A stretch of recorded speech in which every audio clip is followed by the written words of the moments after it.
And now it's my pleasure to introduce Betty Catron again, who's a member of the Hall of Fame. And I'll ask Betty and her son Tracy to accept the Charlie Boone Memorial Award that we give from time to time. It's not given every year, but for someone who's made a special contribution, something very, very special, in memory of Charlie Boone, who lost his life to cancer. Yes, dear God. Come on down. Stanley Catron is the recipient this year of the Charlie Boone Memorial Award. And if Stanley were here, I'm sure he'd do a tap dance step for you if he could. So that's pretty good. You know, it's well represented. But on behalf of the Hall of Fame, it's my pleasure to present this. No, Eric, I can't do it either, baby. Let's just hug and kiss and get it over with. It's hard. It's hard. He's going to have to speak for both. Looks like I get the talking responsibility Yeah. now in this family. Well, you all knew Stanley, and to know him was certainly to love him. To be his son was to adore him. We all thank you very much. I mean, for me, it's been a very special time being down here with all of you, knowing that my mom has her other family to hang with and party with, and that's real important to me and my wife Katina to know that she's well taken care of, and I love you all. We miss Stanley the man. Now, what else? That's it, baby. All I want to say is that so many of you come over to me and you say, gee, Betty, I'd love to say something about Stanley, but I don't want to upset you. But I want you to know, if you don't talk about Stanley, it upsets me. Hallelujah. Because I don't want to ever forget it. Thank you. I love you.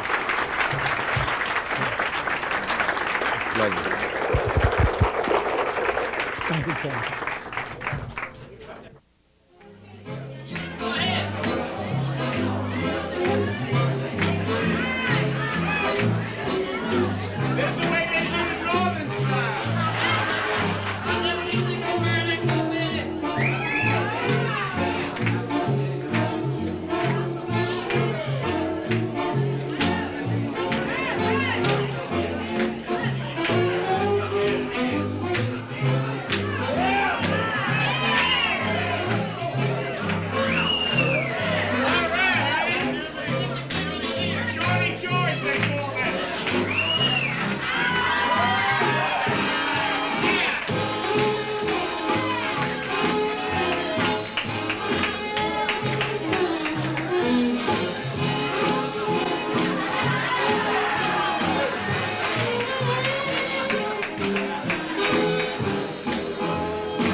Everybody, this is a northerner talking to two heavy guys from Greenville and the South Carolina area that have everything going for the shag. They are really, when you talk about shag, you're talking about these two guys. And when I talk to Rick, who's Sand Flea in Greenville, North Carolina, you're the Carolina. South. In Greenville, South Carolina. Now, you know, you're really responsible for the Hall of Fame, aren't you? Yes. How did that thing get started? Well, in 1983, when I came up here to open the Sand Flea Beach Club, I felt like it was time for the the shaggers, the guys and the gals that brought us to the dance to be recognized. Well, how did you get a hold of all the guys and gals? I mean, how did you know that? I got the telephone book out. I got Jimmy Dingler and Harry Driver and Gene Allen Ferguson and the folks that I knew some of them. I didn't know all of them. You got the right ones right there. You know that, don't Yeah, you? I know that. We got all these people together, and I asked them to meet me in Charlotte. One Monday night, Sunday night, whatever. And we sat down and organized the Beach Shaggers Hall of Fame. And we really didn't think, I didn't think, I know maybe these guys did, that it would be as successful and as popular and as great as it's been. But they came from all over the country, didn't they? They weren't only North Carolina. They were from New York. They were from California. When they were called and asked to come, everybody was there. Well, I got to tell you, in my experience as an executive with Broadcast Music Incorporated, which licenses most of the music that's used in connection with the shag, we were very much aware of the shag and the Hall of Fame and how it was evolved. And I got to tell you, when we saw what was going on down here, we said, we have to get involved in that kind of music, because we always were from 1940 on. You know? Gentlemen, I got to tell you that I'm sitting here with two guys that really are powerhouse. And I've joked with Rick Hubbard of the Sand Flea in Greenville, South Carolina. But I got to tell you that the dancer, to end all dancers, and as far as I'm concerned, he's the champ. He's the main man. In terms of shag, you were around when everybody was doing that thing at the beach, and that was what it was. Actually, it started with me at White Lake in 1939, 1940. Sister taught me to dance so that she could go and be properly introduced at a dance place. When the band started to play, you either had to have your mother with you, your younger brother, or a date. And my sister loved to dance, so she taught me to dance and made me. When I was a young guy in the North, we didn't have the same thing that you all had down here in Myrtle Beach and the South. When I was a young man, we had a place called Coney Island and Rockaway, and we had boardwalks. Now, you didn't have boardwalks in Myrtle Beach, and the boardwalks, they had what was called like a carnival kind of atmosphere. Okay.